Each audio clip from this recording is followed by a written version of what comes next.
the game has been used in many different courses, particularly in supply chain management, right, supply chain analytics, procurement and sourcing, and so on.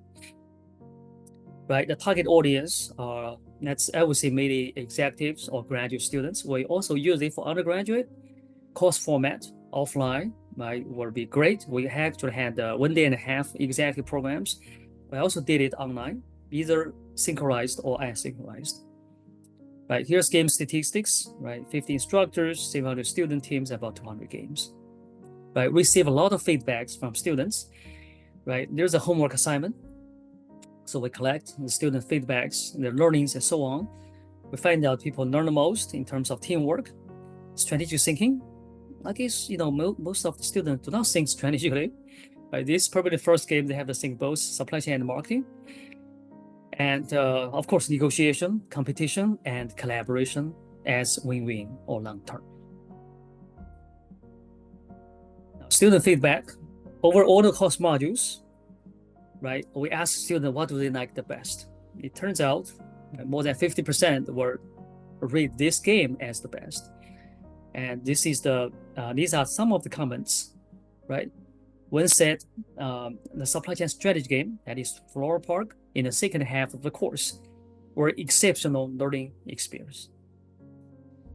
And another student said, right, the best part of FloraPark simulation was the conflicting motivation between the firms in the supply chain. There must be a careful balance between self-interested actions to capture the maximum amount of value from the supply chain, that is to profit from their supply chain partners, right? And collaboration to compete against other supply chains.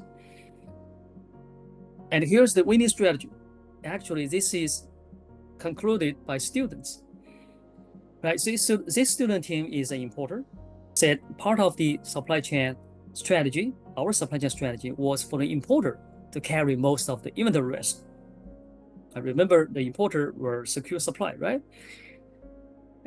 Since we're carrying the risk, we were able to negotiate a much better X2 price. X2 price is the emergency price, in order to be compensated for the price, right? This is beneficial for the entire supply chain because it allows the retailer to invest more in marketing. Okay, now also marketing come into play. Their investment in marketing allows them to obtain a significant percentage of the market share and become extremely profitable. And since our retailers was profitable, they were able to pass on some of the profit to us, right, for holding their inventory. And we were critical to each other's success. And our strategy will not work if both of us didn't participate. Our combined strategy was greater than any individual strategies we could have. And this is a learning outcome. I didn't tell them this, and they come up with this by themselves. Okay, instructors' feedback. One of the University of Miami professor, first time EMBA teaching, and she used the game just for the entire program. He said, for this year, EMBA teaching, I got 5.0. She told me nobody actually ever get 5.0 because that's the maximum. And the game was awesome, and that was enthusiastically received by my students.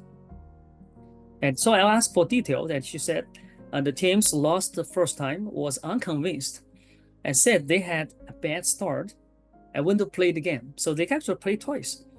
So we did, and the result remained the same. So the team won, still won, and the team lost, still lost. And this is the winning team's reflection, collaboration, and win. Right, so it's not luck. It is the idea. It is the strategy you use.